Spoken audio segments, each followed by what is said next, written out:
नमस्कार, आपण पाहताय कोकणचं नंबर 1 महा चॅनल कोकण साद लाईव्ह बातमीपत्रात आपलं स्वागत। सुरुवात करूया हेडलाईन्सनं। प्रिया चव्हाण आत्महत्या, तिसरा संशयित ताब्यात। अखेर बेपत्ता मच्छीमाराचा मृतदेह सापडला। आणि नापणे धबधब्यावर काचेचा पूल। आता पाहूया सविस्तर बातम्या। माठेवाडा विवाहिता प्रिया चव्हाण आत्महत्या प्रकरणी देवगड येथील माजी नगराध्यक्ष प्रणाली मिलिंद माने आणि तिचा मुलगा आर्य माने यांच्या विरोधात सावंतवाडी पोलीस ठाण्यात गुन्हा दाखल करण्यात आला होता। त्यांना जिल्हा न्यायालयात अंतरिम अटकपूर्व जामीन मंजूर करण्यात आला। यानंतर मंगळवारी रात्री उशिरा या प्रकरणी प्रणाली माने हिचा पती मिलिंद माने याला सावंतवाडी पोलिसांनी चौकशीसाठी ताब्यात घेतले। पोलिसांनी दिलेल्या माहितीनुसार चौकशीसाठी मिलिंद माने यांना रात्री उशिरा ताब्यात घेतलं। मात्र त्यांची प्रकृती ठीक नसल्यानं त्यांना रुग्णालयात दाखल करण्यात आलं। रुग्णालयातून डिस्चार्ज मिळाल्यानंतर त्यांची चौकशी करण्यात येणार आहे। मयत प्रिया चव्हाण यांनी आपल्या राहत्या फ्लॅटमध्ये बंद खोलीत ओढणीच्या सहाय्याने पंख्याला गळफास लावून आत्महत्या केली होती। या घटनेनंतर प्रियाच्या आईवडिलांनी आक्षेप घेत तिच्या आत्महत्येची सखोल चौकशी करून दोषींवर कारवाई करण्याची मागणी सावंतवाडी पोलिसांकडे केली होती। यानंतर या प्रकरणी पोलीस निरीक्षक अमोल चव्हाण, पोलीस उपनिरीक्षक माधुरी मुळीक यांनी सखोल तपास करून संशयित प्रणाली माने आणि तिचा मुलगा आर्य माने या दोघांविरोधात सावंतवाडी पोलीस ठाण्यात गुन्हा दाखल केला होता। त्यांना जिल्हा न्यायालयात अटकपूर्व जामीन मंजूर झाला। यानंतर आता प्रणालीच्या पतीला या प्रकरणी चौकशीसाठी ताब्यात घेण्यात आले। माजी आमदार वैभव नाईक यांनी तशी मागणी देखील केली होती। या प्रकरणाचा अधिक तपास पोलीस उपनिरीक्षक मुळीक करतायत। एकीकडे सिमेंट काँक्रिटीकरणामुळे सुसाट झालेला तळेरे कोल्हापूर रस्ता ठिकठिकाणी असलेल्या खड्ड्यांमुळे मृत्यूचा सापळा बनलाय। राष्ट्रीय महामार्ग प्राधिकरण विभाग आणि ठेकेदाराच्या नियोजन शून्य कारभारामुळे वाहन चालकांना मनस्ताप सहन करावा लागतोय।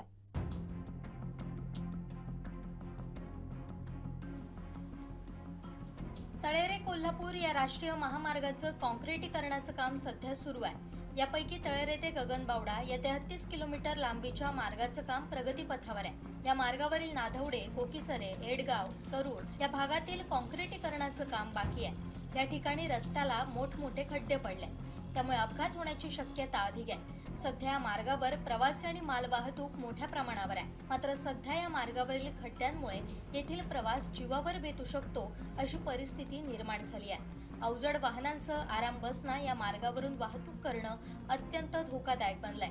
काँक्रिटीकरणामुळे सुसाट झालेल्या या रस्त्यावर खड्ड्यांमुळे अपघात होण्याची शक्यता आहे। यावर ठोस उपाययोजना होणं गरजेचं आहे।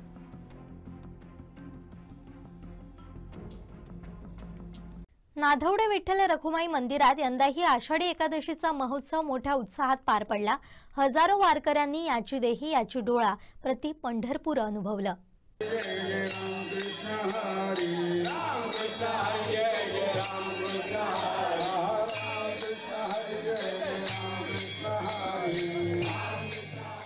गेली 3 वर्ष नाधवडे येथील विठ्ठल रखुमाई मंदिरात आषाढी एकादशी निमित्त एकादशी महोत्सव साजरा होतो। याही वर्षी मोठ्या उत्साहात हा उत्सव साजरा झाला।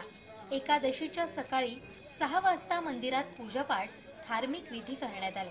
यामध्ये श्री विठ्ठल रखुमाईला दुग्धस्नान, वस्त्र घालणं, मंत्र, अभिषेक यानंतर पूजेचे मानकऱ्यांकडून विठ्ठल रखुमाईची पूजा, नैवेद्य आणि महाआरती करण्यात आली।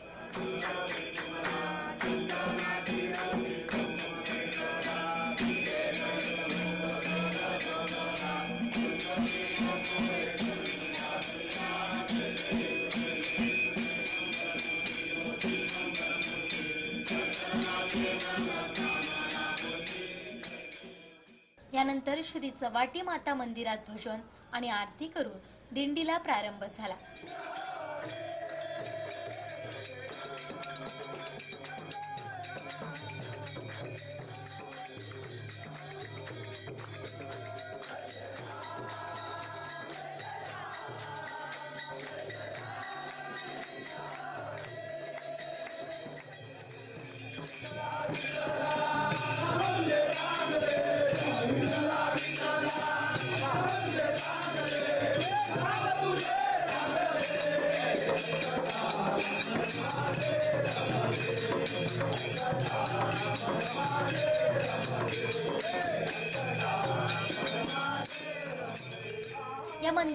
प्रथम रिंगण करून दिंडीचं विठ्ठल रखुमाई मंदिराकडे प्रस्थान झालं.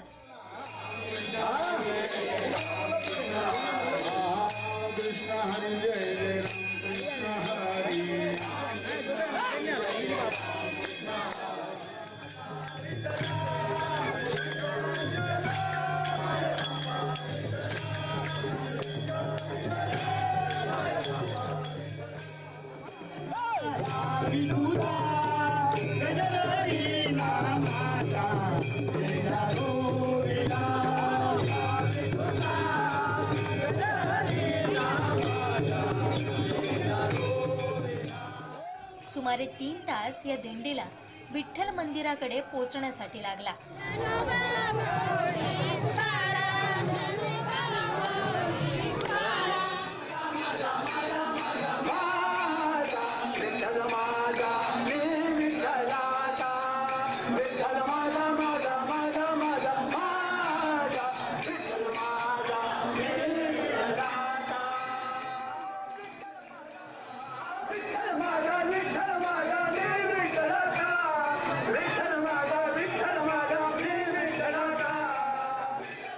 हजारो वारकरी या दिंडीत सहभागी झाले होते.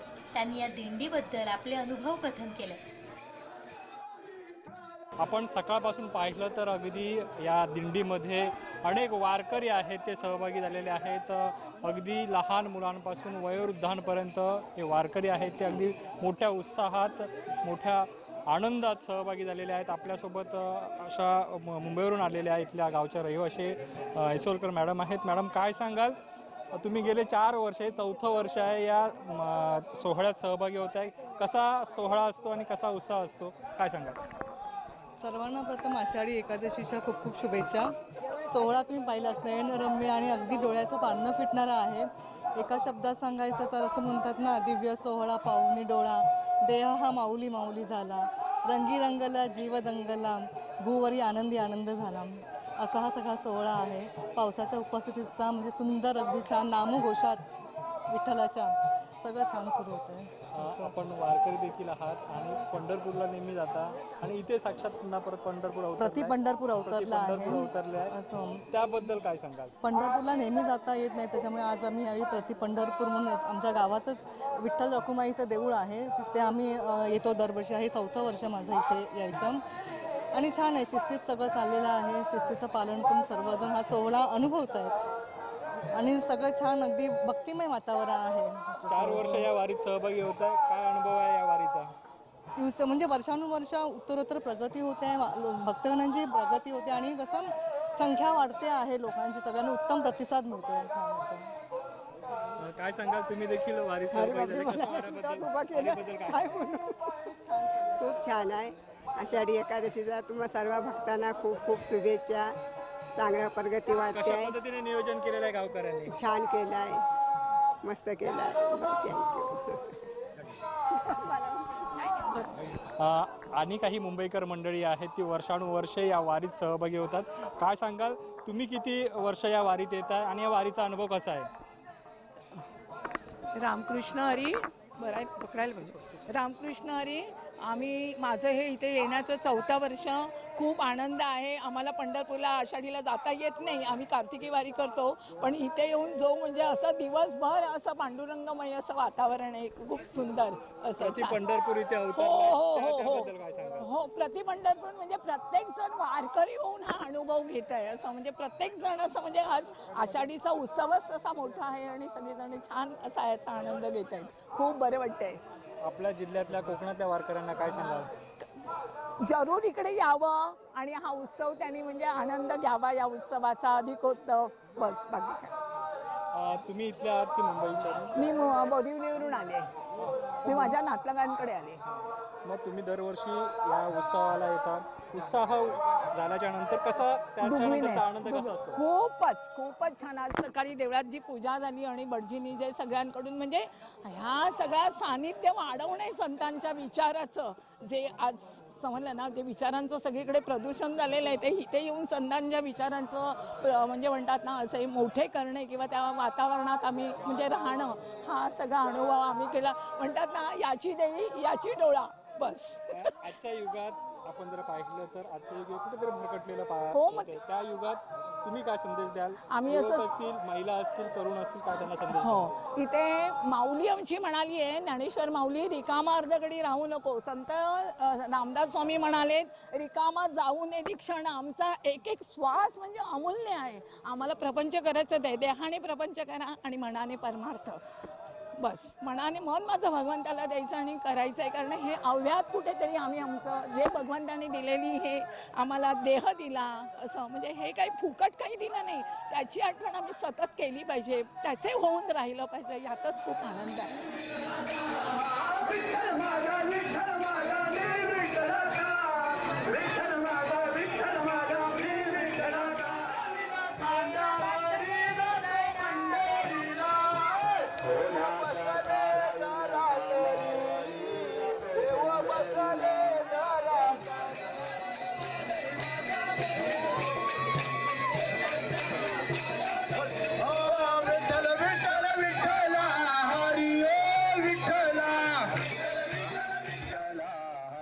विठ्ठल मंदिरात पोहोचल्यानंतर इथंही रिंगण सोहळा पार पडला.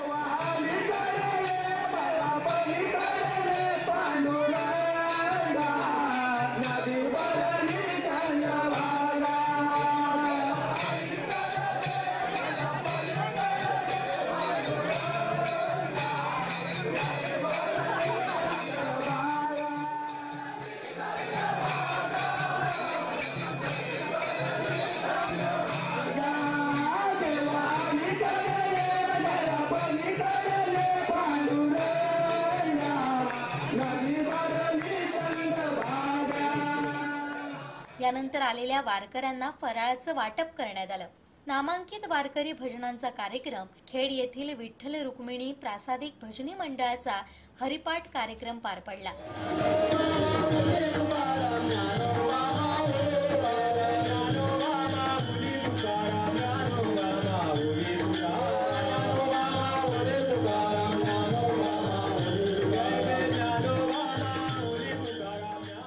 सायंकाळी 7 ते 8:30 पर्यंत पंढरपूर येथील हबप आप्पा महाराज पांचाळ पंढरपूर यांच्या सुश्राव्य कीर्तनानं साऱ्यांना मंत्रमुग्ध केलं.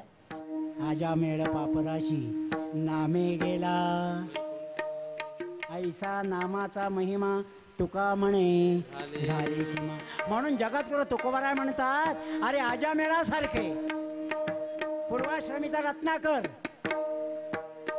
पण सद्गुरूंच्या नामावर दृढ विश्वास आणि त्या नामावरती एवढी श्रद्धा की मुंग्याने वारुळ निर्माण केलं. कीर्तन सोहळ्यानंतर गावातील स्थानिक भजनं सादर केली.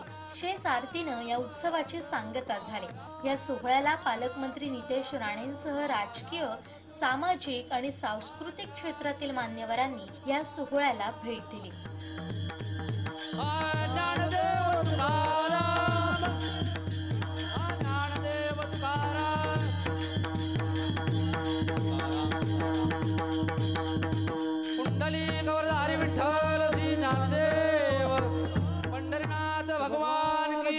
माऊली ज्ञानेश्वर महाराज की जय, जगद्गुरु तुकाराम महाराज की. आमचे दिवसभरातले सर्व अपडेट्स, ताज्या घडामोडी आणि थेट लाईव्ह पाहण्यासाठी सबस्क्राईब करा, लाईक करा कोकणचं नंबर 1 महा चॅनल कोकण 7 लाईव्हचं YouTube चॅनल. अस्नीय वायंगणवाडी इथं वीज वाहिनी कोसळल्यानं शॉक लागून बैलाचा जागीच मृत्यू झालाय. या अपघातात शेतकऱ्यासह इतर जनावरं बालबाल बचावली आहेत. अस्नीय सरपंच रेश्मा सावंत, पोलीस पाटील विनायक कोळकटे यांच्यासह ग्रामस्थांनी या ठिकाणी धाव घेतली. महावितरणच्या अधिकाऱ्यांना घेराव घातला. या मुख्य वीज वाहिनीचं काम 4 दिवसांपूर्वी करण्यात आलं होतं. सायंकाळी हीच मुख्य वाहिनी वायंगणवाडी इथं कोसळली. यामध्ये शॉक लागून बैलाचा मृत्यू झालाय. शेतकरी लक्ष्मण वासुदेव सावंत यांच्यासह इतर जनावरं प्रसंगावधान राखल्यानं बचावली आहे. महावितरणचे कनिष्ठ अभियंता ठाकूर हे घटनास्थळी दाखल झालेत. त्यांना ग्रामस्थांच्या प्रचंड रोषाला सामोरं जावं लागलं.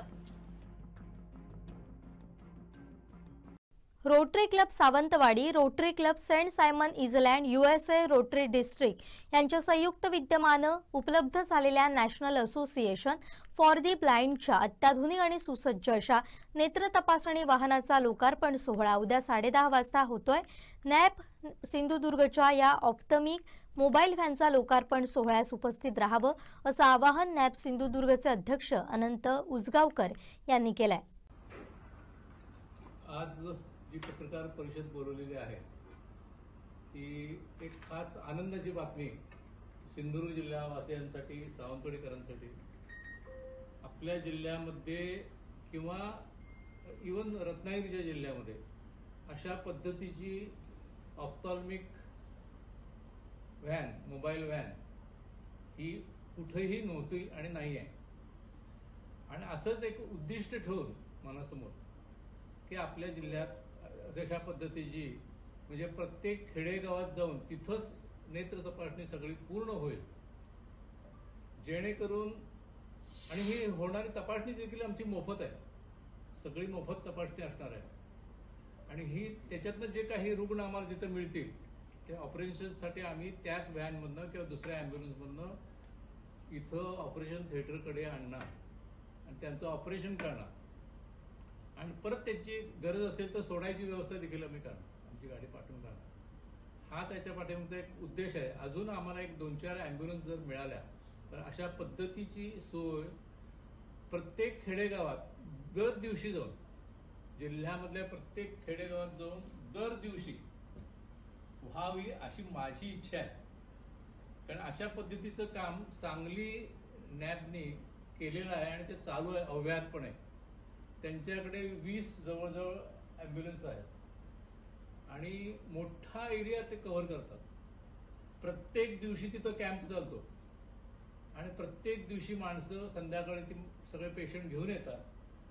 सकाळी त्यांची दुसऱ्या दिवशी सकाळी ऑपरेशन्स होतात आणि त्याच्यानंतर ऑपरेशन झालं तर 11-12 वाजता ते परत त्यांच्या गावाला नेऊन सोडून येतात. अशा पद्धतीची ती सेवा अव्याहतपणे चालू आहे. त्यामुळे महिन्याला हजारो ऑपरेशन होतात, दिवसाला 50 ते 100 तिथं ऑपरेशन होतं. आणि अशा पद्धतीचं हे असल्यामुळे महिन्याला साधारण 2,500-3 हजार कमीत कमी ऑपरेशन होतात. कमीत कमी मी सांगतो, म्हणजे वर्षाला 36,000 अशा पद्धतीचा तो रेशो आहे. आणि अशा पद्धतीचे पेशंट प्रत्येक गावात आहेत. आपल्याकडे देखील हे प्रत्येक गावात आहेत. आपण पोचू शकत नाही, गरीब लोक येऊ शकत नाहीत किंवा खर्च करू शकत नाही, अशा पद्धतीचं आहे. मग हे ऑपरेशन आम्ही जे सगळं हॉस्पिटल बांधलंय किंवा जी व्हॅन आणले याचा उपयोग देखील सर्वसामान्यांना व्हावा, जेणेकरून ते बाहेर 25,000, 50,000 ऑपरेशन करतात. ती ऑपरेशन आमच्याकडे 5, 10, 15, 20,000 मध्ये सुद्धा आम्ही तीच ऑपरेशन त्याच लेन्सेस घालून ते ऑपरेशन आम्ही करणार आहोत. आणि अत्यंत गरीब माणूस आहे, त्याचं 1 रुपया सुद्धा मिळवत नाही, त्याचं ऑपरेशन आम्ही फुकट करणार. अजून सरकारी योजना आमच्याकडे कोणतीही आलेली नाही आहे आणि तरी देखील आम्ही हे धाडस करतोय. कारण त्याच्यातनं जे थोडंसं आम्हाला काहीतरी उत्पन्न मिळेल, त्याच्यातनं ते सारखं खर्च भागवण्यासाठी आम्हाला हे पैसे घ्यावे लागतात. कारण डॉक्टर आहेत, असिस्टंट आहेत, लाईट बिल आहे, पाण्याचं बिल आहे, गाडीला डिझेल लागणार.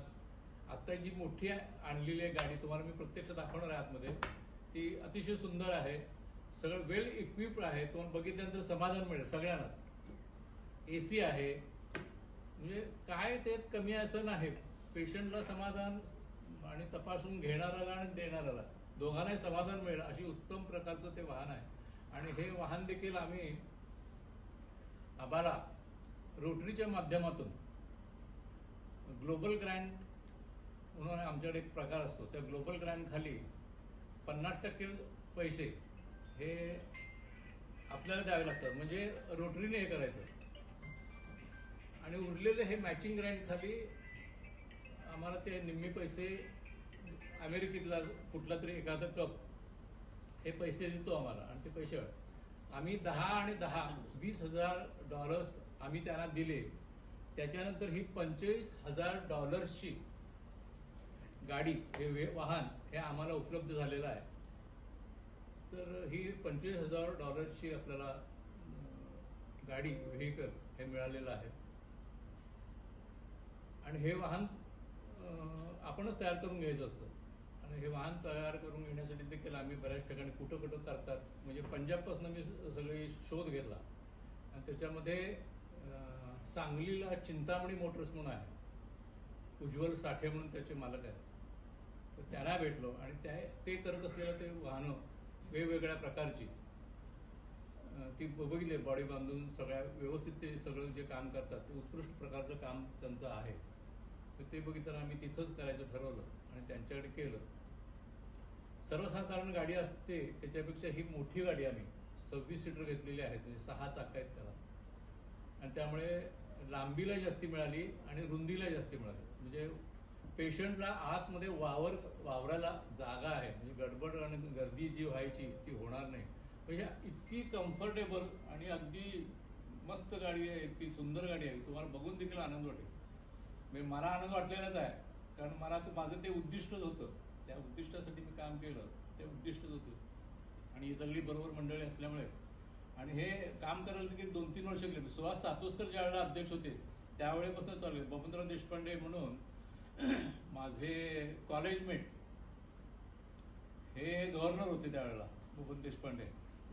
तर त्यांच्याबरोबर ते अशोक नाईक म्हणून आले होते. त्यांनी माझ्या डोक्यात ग्लोबल ग्रँडची कल्पना घातली, कारण आम्ही नुसती मागितली तर नुसते ॲम्ब्युलन्स मागितली असते. त्या ॲम्ब्युलन्सचा फार मोठा काही फायदा झाला नसता. कुठली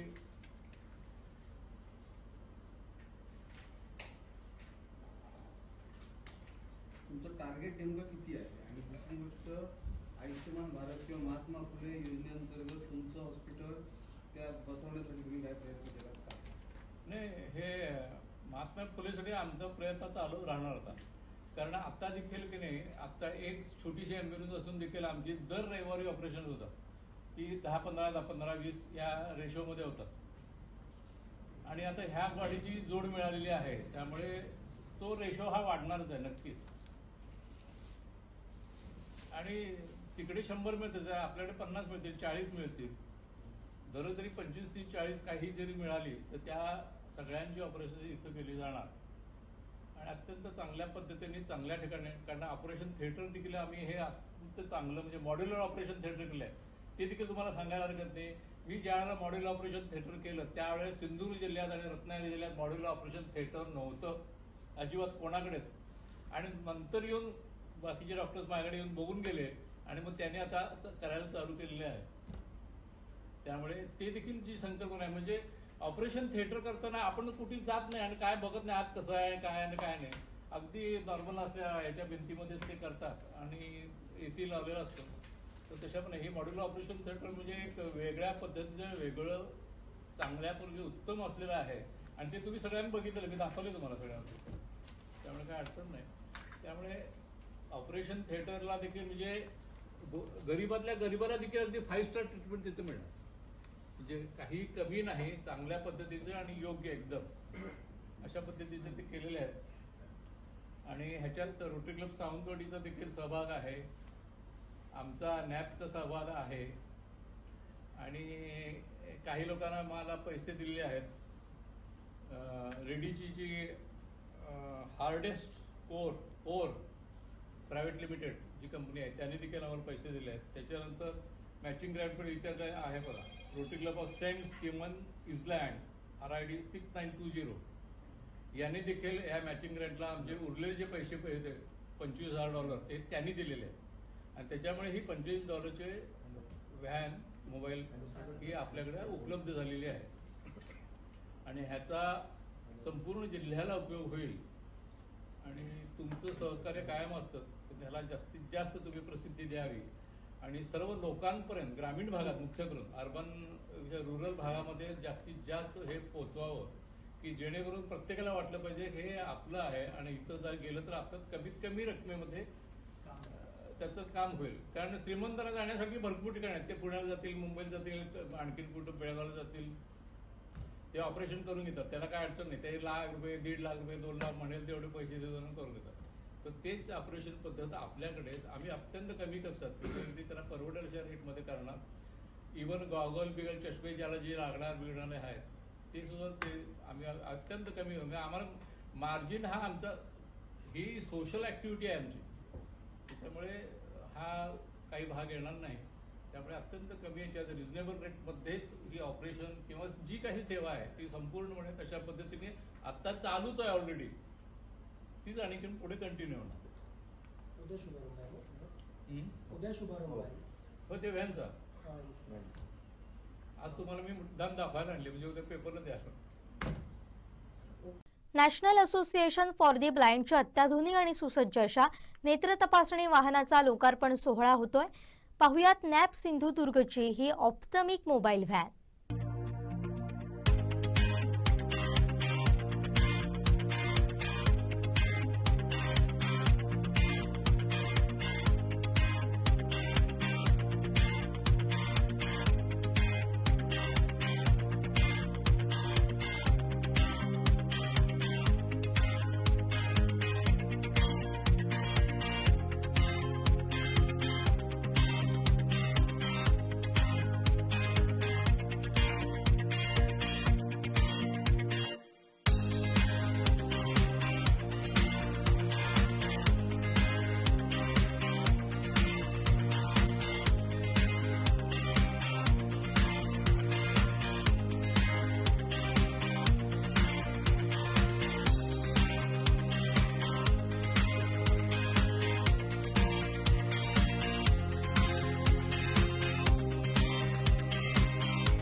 विधिमंडळाच्या पावसाळी अधिवेशनासाठी मुंबईत मुक्कामी असलेल्या शिवसेनेचे आमदार संजय गायकवाड यांनी आमदार निवासातील कॅन्टीन कर्मचाऱ्याला मारहाण केली. जेवणामध्ये निकृष्ट दर्जाची आणि वास येणारी डाळ दिल्याच्या रागातून हा प्रकार घडला. या संपूर्ण घटनेचा व्हिडिओ समाज माध्यमांवर प्रसारित झाल्यानं राजकीय वर्तुळात खळबळ उडाली आहे. दरम्यान या मारहाणीच्या प्रकारावर आपल्याला कोणताही पश्चाताप नाही असंही त्यांनी सकाळी माध्यमांशी बोलताना सांगितलंय.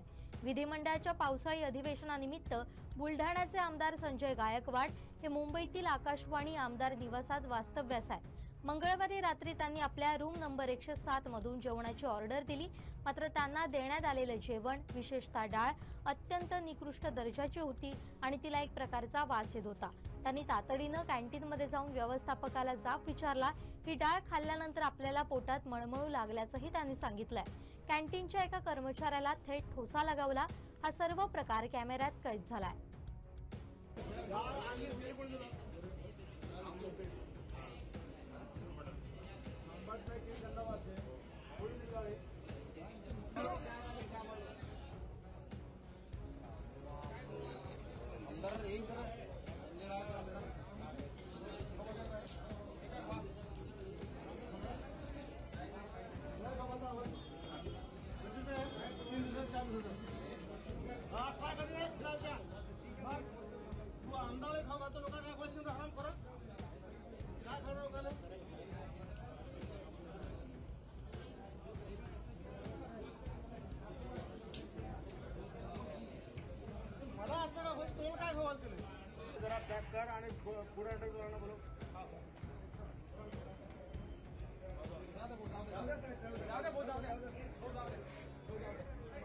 प्रिया चव्हाण आत्महत्या प्रकरणी संबंधित तावडे चव्हाण कुटुंबांचं सांत्वन करून न्याय देण्याचा प्रयत्न आम्ही केला. मात्र या दरम्यान एका अनोळखी नंबरवरून पालकमंत्री नितेश राणेंसोबत असलेले आपला हितचिंतक असा संदेश पाठवत फोटो पाठवलेत. या मेसेजचा अर्थ आम्ही काय समजायचा? अशा दहशतीला भीक घालणारे आम्ही शिवसैनिक नाही असं विधान ठाकरे शिवसेनेचे विधानसभा प्रमुख रुपेश राऊळ यांनी केलंय. सावंतवाडी तालुक्यामध्ये गेल्या काही दिवसापासून एक आत्महत्या प्रकरण गाजत आहे.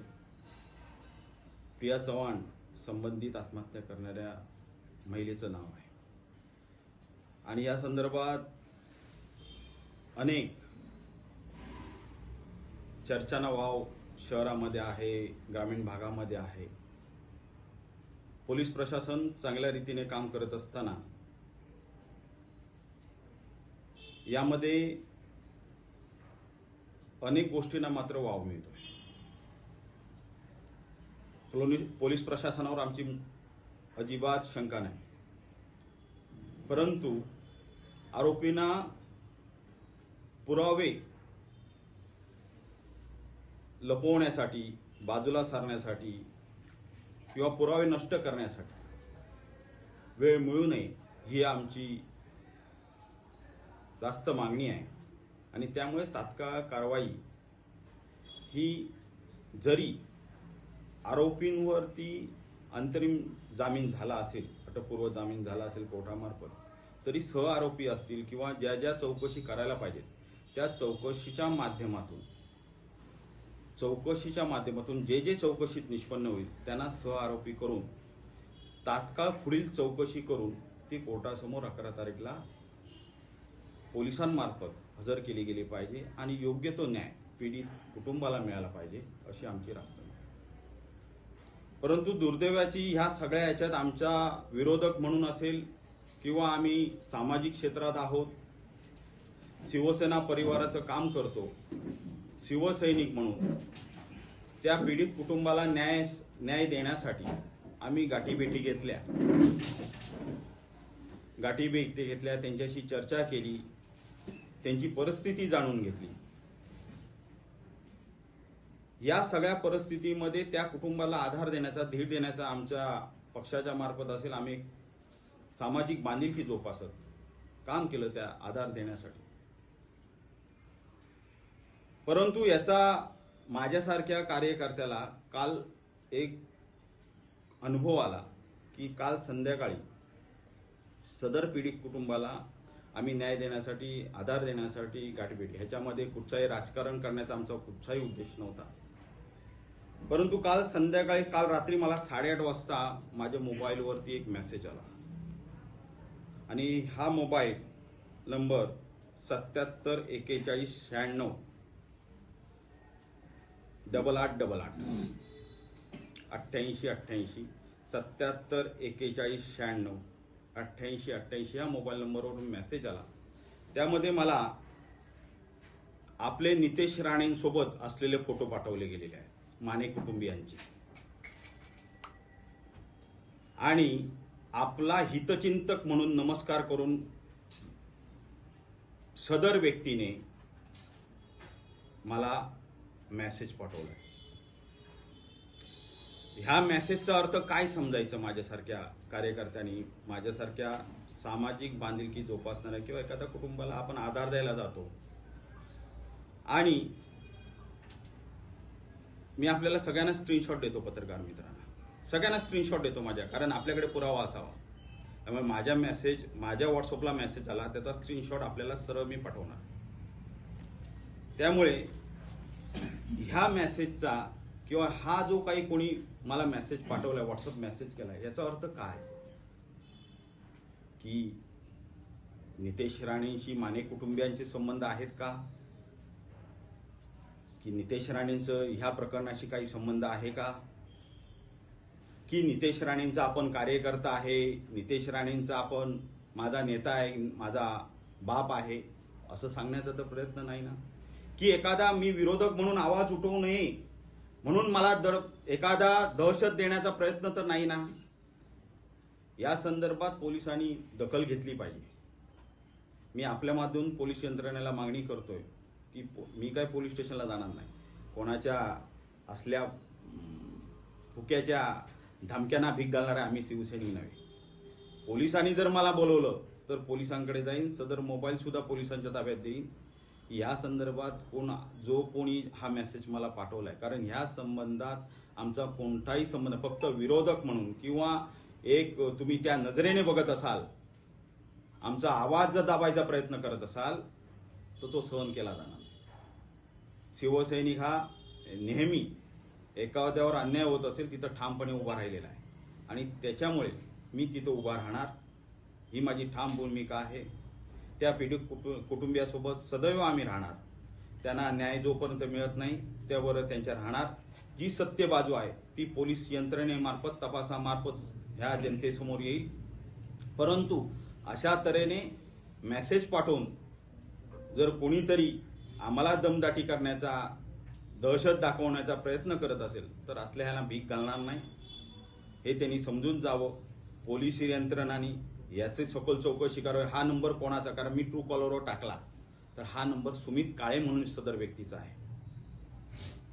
तर ही व्यक्ती कोण, सुमित काळे, आणि हा नक्की सुमित काळे वापरत होता का फोन, का अन्य कोणी वापरतंय फोन, हा पोलीस यंत्रणेने तपास करावा. आणि ह्या सदर प्रिया चव्हाण कुटुंबाशी काय संबंध आहे का, असेल तर संबंधितांवर सहआरोपी म्हणून गुन्हा नोंद करावा, अशी सुद्धा माझी मागणी आहे. मला खात्री आहे पोलीस यंत्रणा योग्य पद्धतीने याचा तपास करतील आणि पीडित कुटुंबियाला आणि मला सुद्धा याच्यातून योग्य न्याय मिळेल. आमदार दीपक केसरकर यांनी आत्महत्या प्रकरणाची साधी दखल घेतली नाही, कुटुंबाचं सांत्वन केलं नाही. ज्या केसरकरांनी दहशतवादावर नेहमी आवाज उठवला ते आज गप्प का? त्यामुळे येणाऱ्या काळात त्याचे परिणाम त्यांना भोगावे लागतील. एका महिलेला मारहाण होताना केसरकर गप्प का राहिले? त्यांनी आपली भूमिका जाहीर करावी असं आव्हान रुपेश राऊळ यांनी दिलंय. एक खऱ्या अर्थानं पहिलं तर अगोदर केसरकरांबद्दल आता काय बोलावं, कारण केसरकर ही आत्महत्या झाल्यानंतर सदर कुटुंब हे केसरकरांच्या घरापासून अवघ्या काही मिनिटावर म्हणजे 2 मिनिटांवरती आहे. पण ह्या पीडित कुटुंबियांना केसरकर त्याच्यानंतर म्हणजे ज्या आत्महत्या झाल्यानंतर ह्या शहरात होते. शहरात असताना त्यांनी कुठल्याही प्रकारची दखल घेतलेली दिसली नाही, हे दुर्दैवाची. आणि ज्या केसरकरांनी नेहमी दहशतवाद विरुद्ध बोलले ते केसरकर आज गप्प का, हा सर्व जनतेला प्रश्न पडलेला आहे. पण दहशतवाद केसरकरांसाठी संपलेला असेल, परंतु जनतेसाठी नाही. येणाऱ्या काळात केसरकरांना याची किंमत मोजावी लागेल. जनतेला याचं उत्तर द्यावं लागेल केसरकरांना, की ज्या पद्धतीने आज सावंतवाडी शहरामध्ये म्हणजे जो दहशतवाद संपला त्या राणेंविरुद्ध बोंब मारणारे केसरकरांच्या राणे समर्थकांमार्फतच आज सावंतवाडी शहरात येऊन दहशतवाद होतोय, मारामार होते, मारलं जातं एका महिलेला, ते पण महिला. हे गंभीर प्रश्न आहे. पुरुषाला नाही झालेली, महिलेला मारहाण झालेली आहे. तर त्या प्रश्नात जर केसरकरांनी आपली भूमिका लवकर जाहीर करतील अशी अपेक्षा आहे. विविध संघटनांनी देशव्यापी संपात सहभागी झाल्यात. सिंधुदुर्ग नगरीत अशा वर्कर्सचा भव्य मोर्चा निघाला. यावेळी थाळ्या बडवत सरकारचं लक्ष वेधण्यात आलं.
विजयाराणी पाटील, सिंधुदुर्ग जिल्हा शौर्यसेनेचे जिल्हा सचिव, जिल्हाध्यक्ष.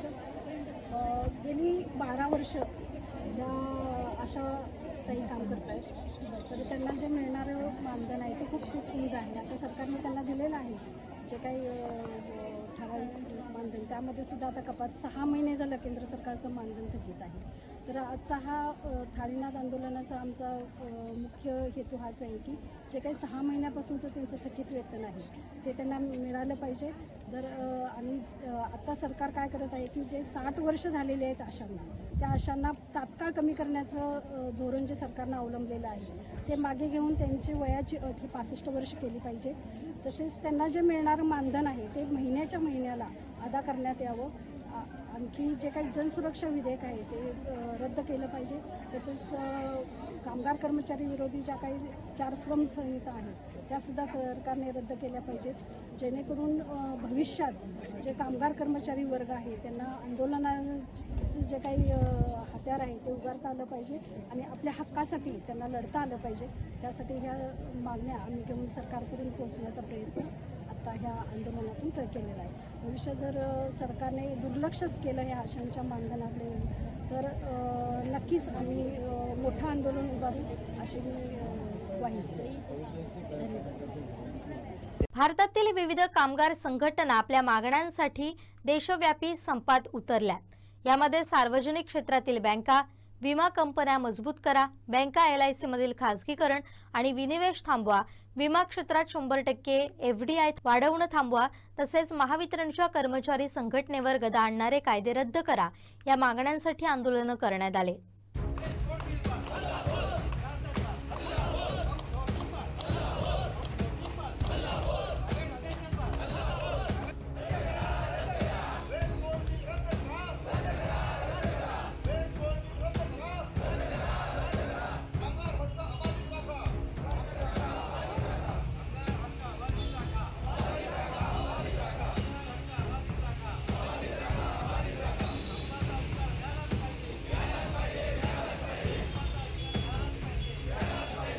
महत्त्वाचा विषय आहे की 11 कामगार संघटनांनी या आंदोलनाची हाक केलेली आहे आणि नवीन कामगार कायद्यामध्ये प्रस्तावित जे बदल होणार आहेत, ज्या कामगार कायद्यातर्फे तुमच्यावरती संप आंदोलन करण्याचा अधिकारच हिसकावून घेतला जाणार आहे, त्या कामगार कायद्यातल्या बदलाला आमचा प्रामुख्याने विरोध आहे.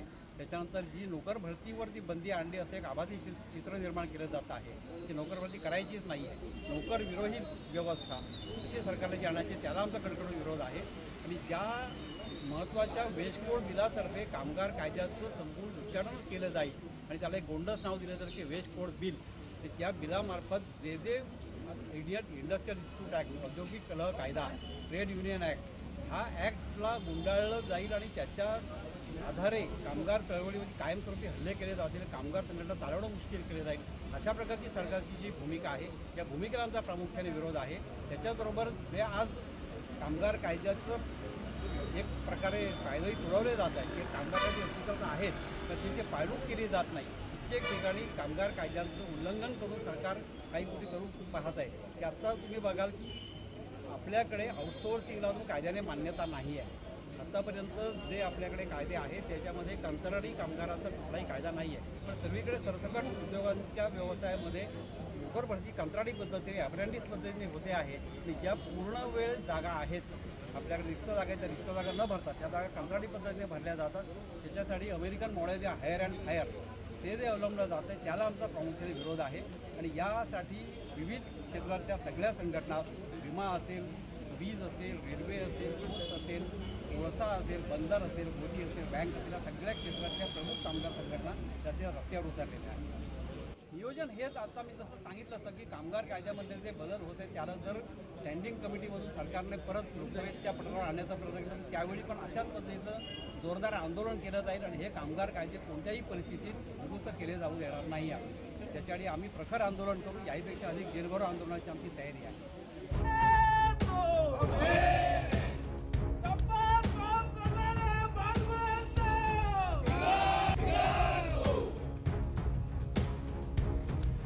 जो संप आहे हा प्रामुख्याने खासगीकरणाच्या विरोधात आहे. खासगीकरणाच्या विरोधात या ज्या संघटना सहभागी आहेत त्या सर्व संघटनेला माझा याच्या वर्कर्स प्रेसिडेंट म्हणून लागू झाला. कारण आजचे जे पगार आहेत ते आपले लाखात आहेत आणि दिवसाचा पगार हजारात आहे आणि त्या हजाराचा पगार सुद्धा झालेला आहे तो आपल्या सर्वांच्या आंदोलनातून झालेला आहे आणि हा पगार जर टिकला पाहिजे तर आपले सार्वजनिक उद्योग टिकले पाहिजे यासाठी हा लढा आहे. महावितरण ऑर्गनायझेशनच्या विरोधामध्ये तात्कालिक संप पुकारलेला आहे. त्या ज्या मागण्या आहेत त्यातले प्रामुख्याने खाजगीकरणाच्या संदर्भातली मागणी आहे, समांतर परवान्याच्या संदर्भातली मागणी आहे. बऱ्याच ठिकाणी हायड्रोचे प्रोजेक्ट सुद्धा आपले राहिलेले नाहीत आणि डिस्ट्रीब्युशनमध्ये सुद्धा आता समांतर परवाने देण्याची प्रक्रिया सुरू आहे. ही आपली आजच्या संपाची प्रमुख मागणी आहे. त्याच्या विरोधात आपण सगळे एकत्र आलो आहोत आणि प्रशासनाच्या विरुद्ध आवाज उठवण्याचं काम आपण संबंध महाराष्ट्रामध्ये अतिशय मोठ्या उत्साहाने सगळे आपले सभासद करत आहेत आणि या संपाला मी माझा देखील वैयक्तिक आणि संघटनेचा पूर्णपणे पाठिंबा आहे. आता कसं होतं सभासद भेटत काय म्हणून हे केलं पण तसं होतं की तुला संपात घालवता येतील संपात करून ठेवायचे आणि तरच घ्यायचं असं सांगितलेलं होतं. त्यामुळे कसं झालं आपल्याला हे होतं तसं आपण रेग्युलर सकाळी आपण देवाची पूजा करतो आता आठवड्यात एकदा सुट्टी घेतो का दुसऱ्या दिवशी कामावर यायला आपण उत्साही होतो. तसंच आहे तसं आपण या संपात सहभागी झाल्यानंतर आपण उत्साहाने उद्या कामाला राहणार. हा काय संप काय आपल्या याच्यासाठी नाही आपल्या पगारवाढीसाठी वगैरे नाही आपलं धोरण. कारण ज्यावेळी माझ्यापेक्षा अगोदर मला वाटतं 2006 मध्ये काय त्यांचा पगार जर बघितला तर मी पण बघितलेला आहे त्याचा पगार तिकीट लावून पगार घेताना वाढले होते अशी त्याची गरज होती. पण आज आपले पगार वाढले हे एखादी संघटना लाखात गेले हे पगार का उगाच गेले नाही त्याच्यासाठी रस्त्यावर प्रत्येक संघटनेला उतरली. जी संघटना उतरली त्यांचे वाढले न वाढले त्यांचे वाढले पण जी संघटना उतरली ती अभिमानाने सांगू शकते की आम्ही रस्त्यावर उतरलो म्हणून आमचे पगार वाढले. तसंच खेळी होऊन जगण्यात डॉक्टर बाबासाहेबांचं सारखं सांगतात खेळी होऊन जगू नका वाघासारखं एक दिवस जगा पण वाघासारखं जगा आणि संपात उतरा नक्की उतरा. कारण का आपण नुसतं सहभागी आहोत संपात एक दिवस घेतला सुट्टी घेतली घरी राहिलं प्रत्येकाच्या आता सुट्टी कामं आहेत आमच्या सगळ्या सुट्टी कामं असतात पण ते सहभाग तुम्ही इथे येऊन संपवला तर संघटनेच्या वरच्या पदाधिकाऱ्यांना पण अभिमान वाटतो आणि त्यांना पण गर्व होतो. जशी आपल्या आईबाबांना आपण जर अभ्यासात त्याचा परिचय त्याचं कुठे आपल्या क्षेत्रात कुठे आपण चांगले कामगिरी केली तर त्यांना जसं आपल्या आईवडिलांना अभिमान होतो तसंच आपल्या पदाधिकाऱ्यांना पण आपला गर्व वाटतो का हा माझ्या संपात आला. खरं म्हणजे वर्षानुवर्षे ज्यावेळी या आस्थापना निर्माण झाल्या त्याचवेळी संघटना सुद्धा निर्माण झालेल्या आहेत आणि संघटना या प्रबोधनकार काम करत असतात त्या आस्थापना टिकवण्यासाठी आणि त्या संदर्भात गेले कित्येक वर्ष संघटना आणि आस्थापनांची जी एकजूट होती त्याप्रमाणे महाराष्ट्र असो किंवा देशाचा असो सार्वत्रिक विकास होण्यासाठी यांचं योगदान होतं. परंतु हल्लीचे राजकर्ते म्हणा किंवा हल्लीच्या त्या विचारवृत्तीची माणसं बाजूला गेल्यानंतर म्हणा हे सगळं खाजगीकरणाच्या भांडवलदारांच्या हाती सोपवून एक ऐशाराम निर्माण करणं आणि तळागाळातला जो शेतकरी कष्टकरी कामकरी आहे त्याला दारिद्र्याच्या खाईत लोटण्याची एक प्रक्रिया या सगळ्या व्यवस्थेतनं दिसून आली. वीज मंडळाचा आज जो वीज कर्मचाऱ्यांचा आज जो संप आहे तो फक्त वीज कर्मचाऱ्यांचा नाही संपूर्ण महाराष्ट्रातील आणि देशातील वीज कर्मचारी आहेत. तसंच अन्न सुविधा क्षेत्रातली माणसं या ठिकाणी आहेत. कारण खाजगीकरणाच्या माध्यमातून गेले 15-20 वर्ष चाललेले प्रयत्न हे समाजाच्या विकासासाठी अयशस्वी ठरले ते आमच्या नजरेला आलेलं आहे. सगळ्यांच्याच नजरेला आपण बघतो. श्रीमंत अधिक श्रीमंत होतोय. आम्ही ज्या विचाराचे धारिणी आहेत आम्ही समाजवादी समाज रचना जर मानत असू भारतीय राज्यघटनेचा जर आपण सार्थ अभिमान मानत असू तर संपूर्ण जे व्यवस्थापनातले घटक आहेत त्याची मालकी त्या कर्मचाऱ्यांकडे असायला पाहिजे आणि शेतकरी हे देशाचे निश्चितपणे राजकर्ते बनायला पाहिजेत अशी धोरण धारणा असलेली आम्ही माणसं.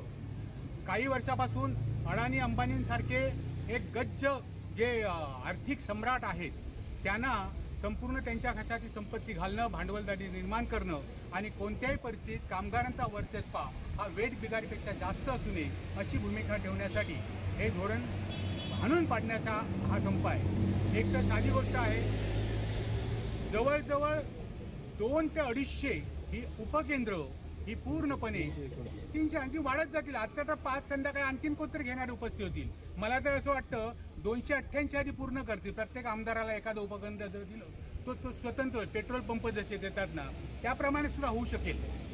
त्यामुळे ही उपकेंद्र ही खालची मालमत्तेला जायचं म्हणजे वीज निर्मिती करायची आमच्या वीज कर्मचाऱ्यांनी महावितरणने वहन करायचं. त्यांनी उपकेंद्र मात्र करतात की करत असतात ज्या सोप्या गोष्टी आहेत त्या खाजगीकरणाला जायच्या. आता आपण BSNL आणि जिओ किंवा इतर यांच्या संदर्भातले वाद बघतो त्यावेळी आपल्याला हेच लक्षात येतं की या ठिकाणी ज्या सोप्या गोष्टी आहेत फायदेशीर गोष्टी आहेत त्या भांडवलदारांकडे सोपवाव्यात. आज खाजगीकरण होत असताना निश्चितपणे 100% खाजगीकरण होणारच नाहीये. जे क्रीम आहे क्रीम त्याचं खाजगीकरण करण्याचं ध्येय चालला. इथे आपल्याकडे 12 किलोमीटरवर एका धनगरवाडी असेल तिथे 2 धनगरांची घरं असतील आणि त्याच्यात वीज जर गेले कित्येक वर्ष आपला वीज कामगार जर पेटवत असेल तर तो फायद्याचा नसलेला व्यवहार ह्या खाजगीकरणाला नको आहे. ती कालांतराने बंद होईल.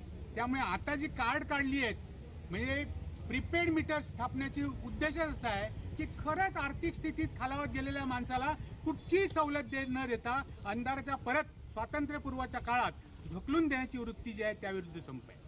संपात खाजगीकरण करत असताना कर्मचाऱ्यांपेक्षाही संपूर्ण समाजाचा तोटा आमच्या दृष्टीसमोर आहे. सामाजिक चळवळ म्हणून आम्ही सुद्धा संपात आहोत. आमच्यासोबत सर्वसामान्य शेतकरी ग्राहक यांना प्रबोधित करणं त्यांना या खाजगीकरणाचे तोटे पटवून देणं.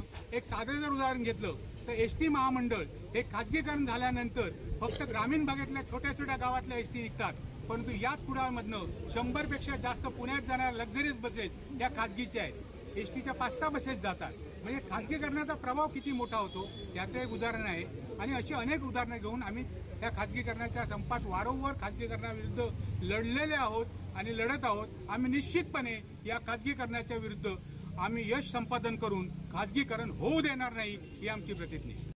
असनीय वांगणवाडी इथं मंगळवारी सायंकाळी उशिरा विद्युत भारी वीज वाहिनी कोसळून एक बैल जागीच ठार झालाय. यानंतर संतप्त झालेल्या ग्रामस्थांनी जीर्ण वीज वाहिनीसह विद्युत खांब बदलण्याबाबत रात्री उशिरापर्यंत घटनास्थळी 5 तास आंदोलन छेडलं.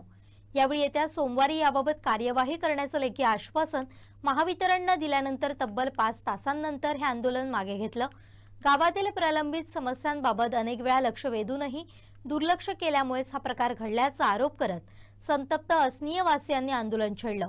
जोपर्यंत गावातील सुरळीत वीज पुरवठ्यासह जीर्ण वीज वाहिनी आणि विद्युत खांब बदलण्याबाबत लेखी आश्वासन मिळत नाही तोपर्यंत आंदोलन सुरू ठेवण्याची आक्रमक भूमिका संतप्त झालेल्या ग्रामस्थांनी घेतली आहे. यावेळी तणाव निर्माण झाल्यामुळे बांदा सहाय्यक पोलीस निरीक्षक घटनास्थळी दाखल झाले. त्यांनी याबाबत मध्यस्थी करण्याचा प्रयत्न केला मात्र ग्रामस्थ ठोस आश्वासनाअभावी आपल्या भूमिकेवर ठाम होते. तब्बल 5 तास हे आंदोलन सुरू होतं. अखेर सावंतवाडीचे उपअभियंता शैलेंद्र राक्षे यांनी येत्या सोमवारपासून गावातील जीर्ण वीज वाहिनी आणि विद्युत खांब बदलण्याबाबत कार्यवाही करण्याचं आश्वासन दिल्यानंतर आंदोलन मागे घेण्यात आलं. मात्र याचवेळी संतप्त ग्रामस्थांनी सोमवारपासून कामात सुरुवात न केल्यास बुधवारी 16 जुलैला सावंतवाडी महावितरणच्या कार्यालयासमोर तीव्र आंदोलन छेडण्याचा इशारा दिला. हे लेखी आश्वासन जरा डोळा मारू नका. नाही यांच्या मारतो जरा. जर तुम्ही लेखी आश्वासन त्यांना दिलं त्याच्यानंतर त्यांच्याकडून तुमचा फॉलोअप घेणं महत्वाचं आहे. वरिष्ठ त्यांचं जिथं बसून काम करत असतात त्यांच्याकडे तुम्ही पण फॉलोअप घेतला पाहिजे. जबाबदार अधिकारी तुम्ही आहेत. जसं जर आमच्या एसपींना जर कोणी निवेदन दिलं ते आमच्याकडे येतं परंतु एसपी ऑफिसला जर आम्ही काय पत्रव्यवहार केला तर आम्ही फॉलोअप घेतो त्याचा. तसा तुम्ही तुमच्या वरिष्ठांचा फॉलोअप घेणार बरोबर आहे. मग हा फॉलोअप तुम्ही किती दिवसानंतर न घ्याल हे लोकांना ते पण लेखी द्या. आता समजा मी उद्या हे दिलं सगळं पत्र तर मी काय सांगा परवा ह्याला जाईन कुडाळला जाईन ते म्हणजे 2-3 दिवसात हे होते. गेल्यानंतर 3ऱ्या दिवशी झालं. आज तुम्ही यांना लेखी देणार. उद्या तुम्ही तुमच्या कुडाळच्या ऑफिसला सावंतवाडीच्या पाठवणार. सावंतवाडीला डेप्युटी इंजिनियर बसतात त्यांना पाठवणार. त्यांच्याकडून म्हणजे आता ही जुनी लाईन जर चेंज करायची असेल म्हणा किंवा डीपी असेल काही ह्याची मंजुरी कोण देतं? डेप्युटी इंजिनियर तुमच्या सावंतवाडीला कुडाळला तुमचे एक्झिक्युटिव्ह इंजिनियरची परवानगी डेप्युटी इंजिनियरला येणार. डेप्युटी इंजिनियर तुम्हाला देणार का तुम्हाला direct deputy engineer executive engineer देणार? जसं तुम्ही वाह्य पत्रव्यवहार करणार तसं वाह्य तुम्हाला रिटर्न येणार. हा प्रोसेस फॉलो करण्यासाठी तुम्हाला साधारण किती दिवस जातील? 8 दिवस जातात. तरी 8 दिवस जातात. म्हणजे पण ते इथून आता काय सांगा, आमचं काय असतं साहेब, तिथे काय इमर्जन्सी प्रॉब्लेम आहे, हा इमर्जन्सी तो समजा तिथे दुरुस्ती करण्याची टीम पाठवतो आम्ही. आता हा इमर्जन्सी समजा, हा इमर्जन्सी आणि बाकीचे काय सांगा, जिथं काय दुरुस्ती वगैरे करायची, किरकोळ वगैरे काय पोल वगैरे. माझा मुद्दा लक्षात घ्या. तुम्ही लोकांना तुम्ही किती दिवसात काम करून द्यायला आश्वासन देऊ शकता?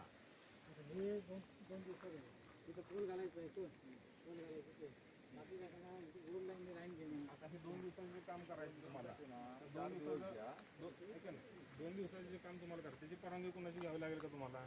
नाही, ते ड्युटीनं कळवून द्या, ते मग दिवाळीने कळवून मग ते कॉन्ट्रॅक्टर तिथून पाठवून देतात. ते तिथून पाठवून देणार. म्हणजे 2-3 दिवसात तुम्ही करून घेऊ शकता ह्या लाईनचं तरी कमी. आणि जे मेजर प्रॉब्लेम यांचे जे आहेत, जे कुठं सांगतात मग अशी घरावरती तिथं लहान कुठं ते गावातले ते जे मेजर प्रॉब्लेम आहेत त्याचा लगेच तुम्ही पत्रव्यवहार करा. तो साधारण तुमचा 7-8 दिवसात मंजुरी येणार. जर तुमच्या जर तुमच्या स्तरावरती, जसं आमच्या आता पोलीस स्टेशनला आमच्या PIच्या स्तरावरती किंवा प्रभारीच्या इंचार्जच्या स्तरावरती जे काम करता येतं ते आम्ही करतो, त्याला आम्हाला काही परवानगी घ्यायला लागत नाही. तसं तुम्ही इथले जबाबदार अधिकारी आहात, तुम्ही कुठले ज्युनियर इंजिनियर आहात, तुमच्या स्तरावरती जे काम तुम्हाला करायला पॉसिबल आहे आणि तुमच्या कायद्यानं तुम्हाला अधिकार आहे ते पण त्यांना सांगा की हे मी काम माझ्या स्तरावरती करू शकतो. पॉईंट लक्षात आलं ना तुमच्या? हे माझ्या स्तरावर करू शकतो, त्यासाठी मला डेप्युटी इंजिनियरची किंवा एक्झिक्युटिव्ह इंजिनियरची परवानगी लागते आणि त्या परवानगीसाठी एवढा कालावधी जातो. हे सुद्धा त्यांना नमूद करायला लेखी, म्हणजे त्यांना आश्वासित राहून द्यायला लेखी की बाबा ह्या 7-8 दिवसामध्ये काम होणार आहे. पण 7-8 दिवसात जर यांनी सांगितलं 1-2-3 दिवस पुढे मागं आपण पकडूया, 2-3 दिवस चला, आता त्यांची पण इतर कामं असतात त्यातनं सुद्धा थोडा वेळ काढून द्यायचे, आपण 2-4 दिवस पुढे मागं पकडूया. तसं त्यांना लेखी द्या आणि हे काम लवकरात लवकर जेवढं सुरू करता येईल. तुम्हाला 2 दिवस तुम्ही म्हटलं आता हे काम लवकरात लवकर सुरू करून 2 दिवसात मी कंप्लीट करतो. आणि बाकीचे जे मेजर प्रॉब्लेम यांचे आहेत, जे काय आता मुद्दे सांगतील, तुम्ही शांततेत प्रत्येकाने मुद्दे काढून घ्या. म्हणजे घाई करू नका, नाहीतर कोण एकदम इकडून ओरडतो एकदम तिकडून ओरडतो, मग काहीच कळत नाही. जो करणार आहे ना ते माणसाचं राहत नाही. मुद्दे काढून द्यायला मला आणतो, त्याने स्वतः येऊन येते येणार ना, म्हणजे लाईन चेक करायची. तुम्ही पहिले मुद्दे द्या, ते परवानगीला पाठवतील. तुमची परवानगी त्यांची तोपर्यंत 7 ते 8 दिवस जात आहेत, तोपर्यंत यांची व्हिजिट होईल. त्या व्हिजिट मध्ये तुम्ही सगळं दाखवून द्या, बरोबर का साहेब? तुमची परवानगीसाठी पत्र दिलं की मग व्हिजिट द्या. कुठं आहे ते मी चेक करेन ना. तुम्ही व्हिजिट दिली, तो व्हिजिटचा रिपोर्ट तुमच्याकडे आहे आणि तुम्ही परवानगीसाठी ऑलरेडी दिलेला आहे, म्हणजे आपल्याला तो वेळ वाया जाणार नाही. ती परवानगी आल्यानंतर मी व्हिजिट देणार, ते तसं नको व्हायला. मग म्हणजे तिकडे परवानगीचा कालावधीत तुमची व्हिजिट पण होऊन जाईल, बरोबर ना? आता एका ठिकाणी बसूया, तुम्ही सगळे लोक बसा, मुद्दे काढा आणि त्या मुद्द्यांचं जे लेखी आश्वासन देतील आता तुम्हाला, तोपर्यंत त्यांचं जे काय काम आहे हे तुम्हाला आता नको असं म्हणताय, पण ते त्यांचं काम करून द्याल. टाळू नका कुठली गोष्ट.